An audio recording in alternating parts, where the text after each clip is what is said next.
Welcome once again to Juddy Productions. If you're a new viewer, congratulations for finding our channel, and I hope you enjoyed the physics and maths that we have to provide. And if you're a returning viewer, thank you also once again for joining and supporting my YouTube channel.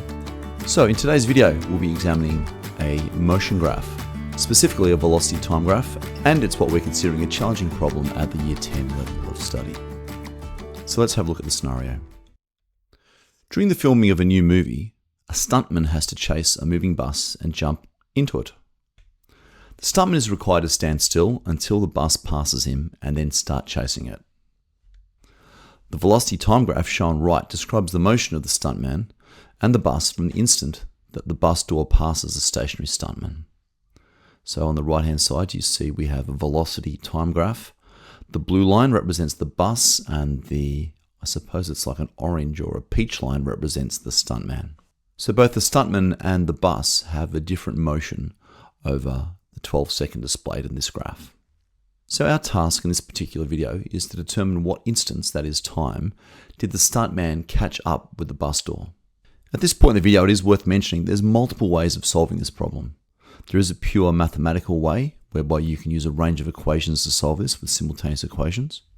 There's also a visual way, there's an approximation way, there's a trial and error approach, but I'm going to look at a pretty straightforward yet logical way to solve this particular problem. So this is my approach to solving this particular problem.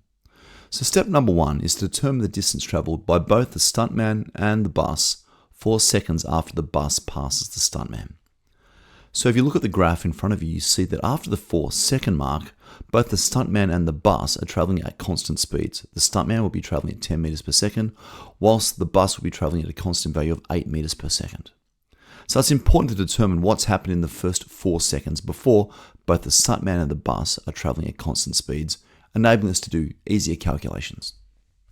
Recall that the distance under a velocity time graph is equal to the distance traveled.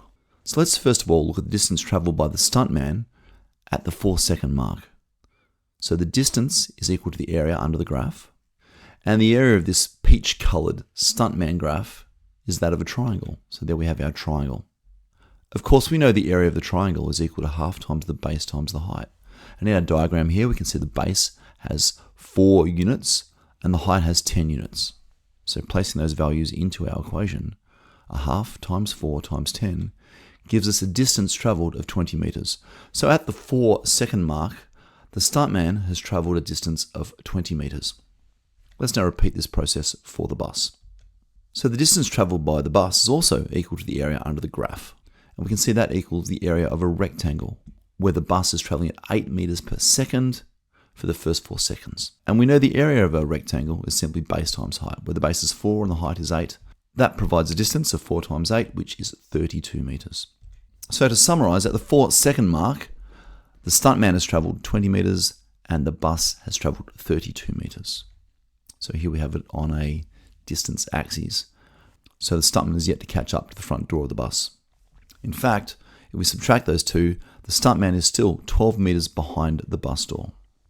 Step 2, let's determine the distance gained by the stuntman every second after the 4-second reference point. So the stuntman, as you can see, is traveling at a speed of 10 meters per second after the 4-second reference point for the remainder of this journey. Whereas the bus, shown in the blue line here, is traveling at a speed of 8 meters per second after the 4-second reference point for the remainder of the journey. When we subtract those two, the difference we find between the two speeds is 2 meters per second. So the stuntman is traveling 2 meters per second faster than the bus for the remainder of this journey till he catches up. Step number 3, let's determine the additional time, that is after the 4-second reference time, required for the stuntman to catch the front door of the bus.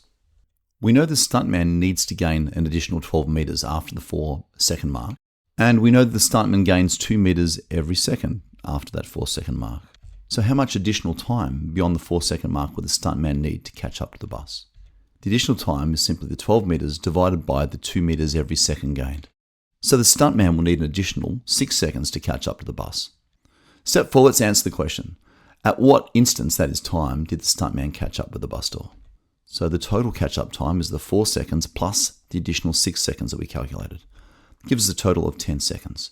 So 10 seconds after the bus passes the stuntman, who was stationary at the time, he eventually catches up to the bus front door using this particular graph. Let's just check that. So the stuntman at 10 seconds, again, let's work out the total area under this particular stuntman graph. In this case, it's trapezium. It's got one parallel side length of 6 units, and it's got another parallel side length of 10 with a height of 10.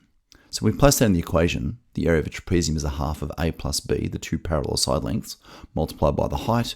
We end up with a total of 80 meters traveled by this stuntman in the first 10 seconds. If we now check the bus's distance traveled after 10 seconds, the distance of which is given by the area under the graph, and that is a simple area of a rectangle, which is the base times the height, 10 times 8. It also has a distance of 80 meters. So we know now that after 80 meters, that is 10 seconds of travel, the stuntman will have indeed caught up to the front door of the school bus. Thanks for watching. You've been watching a Juddy Productions video. If you've enjoyed and indeed learned something from this video, then please remember to like, share, comment, and subscribe. And as always, thanks for watching.